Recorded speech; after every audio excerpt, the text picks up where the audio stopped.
चलिए, छांगुर के अवैध धर्मांतरण के खेत से जुड़ी एक बड़ी खबर आपको बता दें। छांगुर बाबा पर मनी लॉन्ड्रिंग का शिकंजा कसा है। छांगुर के 22 अकाउंट में 60 करोड़ रुपए जमा हुए।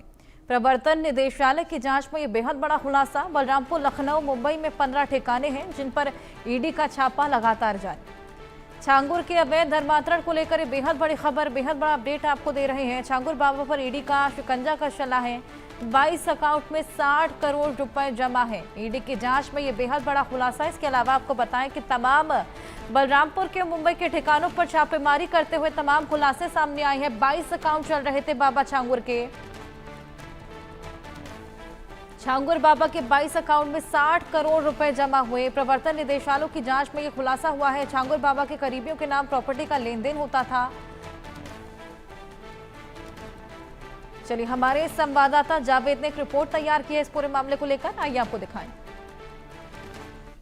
इस तरीके से छांगुर बाबा बलरामपुर में धर्म परिवर्तन, राष्ट्रीय सुरक्षा को लेकर खतरा और विदेशी फंडिंग का खुलेआम एक पूरा रैकेट चला रहा था। केंद्रीय जांच एजेंसी ईडी की माने तो 22 अकाउंट का खुलासा हुआ है, जो कि छांगुर बाबा और उसके बेहद करीबी नवीन और नीतू रोड़ा के अकाउंट में तकरीबन 60 करोड़ रुपए जमा किए गए थे। ये 60 करोड़ रुपए में से जो ज़्यादा सोर्सेज था वो विदेशों के ज़रिए इस अकाउंट में जमा हुआ है।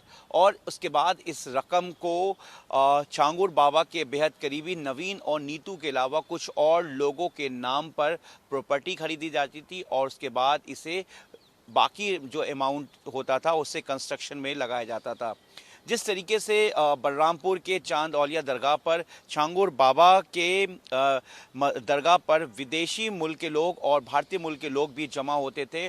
और सबसे बड़ी बात यह है कि जो 22 अकाउंट का जो खुलासा हुआ है, उस 22 अकाउंट में अब तक ईडी की जांच में 60 करोड़ रुपए का जो है पूरा जो लेखा जोखा सामने आया है।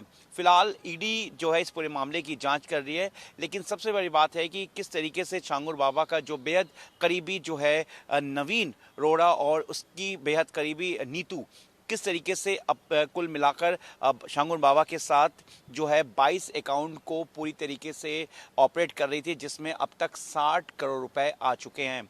इस पूरे मामले में जहां छांगुर बाबा के ऊपर धर्मांतरण का पूरा आरोप है और किस तरीके से छांगुर बाबा पे ये आरोप लगा है कि वो खास तौर से हिंदू समुदाय के वो लोग जो आर्थिक तौर पर पूरी तरीके से कमज़ोर होते थे या अनुसूचित जनजाति के जो लोग हैं उन्हें धर्मांतरण करता था। और जो ये पूरा मामला है चांद औलिया दरगाह पर ही होता था, जहां पर लोगों की भीड़ जमा होती थी। सबसे बड़ी बात यह है कि इस दरगाह पर जो है विदेशी मुल्क के लोग भी शामिल होते थे। इस पूरे मामले में जहां केंद्रीय जांच एजेंसी ईडी ने बलरामपुर के अलावा लखनऊ और महाराष्ट्र के कुछ लोकेशन को मिलाकर, जिसमें मुंबई शामिल है, 15 लोकेशन पे एक साथ सर्च ऑपरेशन को कंडक्ट किया और जहां पर केंद्रीय जांच एजेंसी को कई अहम दस्तावेज और कई ऐसे सबूत मिले हैं जो ये माना जा रहा है कि ये जो पूरा मामला है और जो ये दस्तावेज जो ईडी को हाथ लगा, इससे माना जाता है कि ये मनी लॉन्ड्रिंग एक्ट के तहत ये पूरा मामला आता है।